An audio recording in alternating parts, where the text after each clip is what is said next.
Hello दोस्तों, मेरा नाम सुनील कुमार है। आप मेरे चैनल पर नए हैं तो सब्सक्राइब कर ले। इस प्रकार की जानकारी हेतु मोतियाबिंद की सर्जरी के बाद कौन सा लेंस डालें, यह प्रश्न अधिकांश मरीजों और उनके परिजनों को परेशान किए रहता है।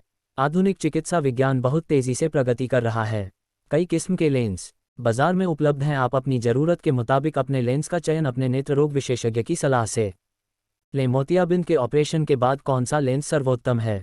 कोई भी इंट्राओक्यूलर लेंस जो अच्छे मटेरियल से बना हो और जिसमें aspheric design, UV filter, square edge design इत्यादि डिज़ाइन हो, वो आपके लिए अच्छा है। मटेरियल के हिसाब से आजकल के लेंस तीन प्रकार के होते हैं, एक हार्ड पीएमएम, एक हार्ड पीएमएम लेंस। ये काफ़ी सस्ते लेंस होते हैं और बड़े चीरे के ऑपरेशन के बाद ही लगते हैं। इस ऑपरेशन में सुन्ना करने के लिए सुई लगती है, ऑपरेशन के बाद पट्टी लगती है और 1 महीने तक सर से नहाने को मना किया जाता है।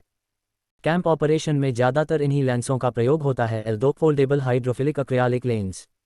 ये लेंस फेको विधि के सूक्ष्म चीरे के ऑपरेशन के बाद डाले जाते हैं। फेको विधि के ऑपरेशन सुन्न करने के लिए कोई सुई नहीं लगती, ऑपरेशन के बाद कोई पट्टी नहीं लगती और परहेज सिर्फ 5 दिनों के लिए होते हैं। ऑपरेशन के 5 दिन से ही सर से नहा सकते हैं। ये लेंस फोल्डेबल लेंसों में सबसे सस्ते होते हैं। इनमें जाला आने का खतरा होता है। 3 फोल्डेबल हाइड्रोफोबिक एक्रियालिक लेंस। ये लेंस भी फेको विधि के सूक्ष्म चीरे के ऑपरेशन के बाद डाले जाते हैं। इन लेंसों को डाले जाने के बाद जाला आने का खतरा नहीं होता है। एवं स्फेरिक डिज़ाइन के होते हैं। एस्फेरिक डिज़ाइन के लेंसों में कम रोशनी में भी बेहतर दिखाई देता है तथा रंग भी अच्छे दिखाई पड़ते हैं। यूवी फिल्टर डिज़ाइन में आंखों में पराबैंगनी किरणों को जाने से रोकता है। जिन सस्ते लेंसों में यह डिज़ाइन नहीं होता है उन्हें हर चीज़ में नीलापन सा दिखता है। स्क्वायर एज डिज़ाइन की वजह से जाला आने को रोका जा सकता है। जाला आने की वजह से ऑपरेशन के 6-8 महीने के बाद दोबारा धुंधला दिखने लगता है। इस धुंधलेपन को लेज़र द्वारा ठीक किया जा सकता है। एल पर पड़ने लगता है और 55-60 साल की उम्र तक 2.50 तक पहुंच जाता है। पावर के हिसाब से लेंस 4 प्रकार के होते हैं। एक मोनोफोकल। इन लेंसों में एक पावर होता है जिसके वजह से दूर तो अच्छा दिखाई पड़ता है पर नज़दीक पड़ने को 2.50 नंबर का चश्मा लगाना पड़ता है। 2 मल्टीफोकल। इन लेंसों में 2 तरह के पावर होते हैं जिनसे दूर और पास दोनों करीब करीब पूरा दिखाई देता है, पर बहुत नज़दीक या बहुत दूर देखने के लिए चश्मे की ज़रूरत पड़ सकती है। रात को गाड़ी चलाने के लिए यह लेंस उपयुक्त नहीं होता है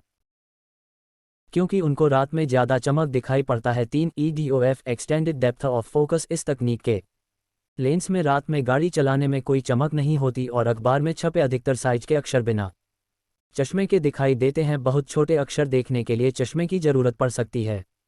4 पैनॉप्टिक्स। इस लेंस में दूर और पास बिना चश्मे के पूरा दिखाई देता है। यह अब तक के आविष्कार किए हुए लेंसों में सर्वोत्तम है। कौन सा लेंस आपके लिए उपयुक्त है? यह आपके आंखों की संपूर्ण जांच, कॉम्प्रहेंसिव आई एग्जाम के बाद आपके आंखों के डॉक्टर ऑपरेशन के बाद आपके चश्मा लगाने की इच्छा को ध्यान में रखते हुए बेहतर तरीके से बता सकते हैं।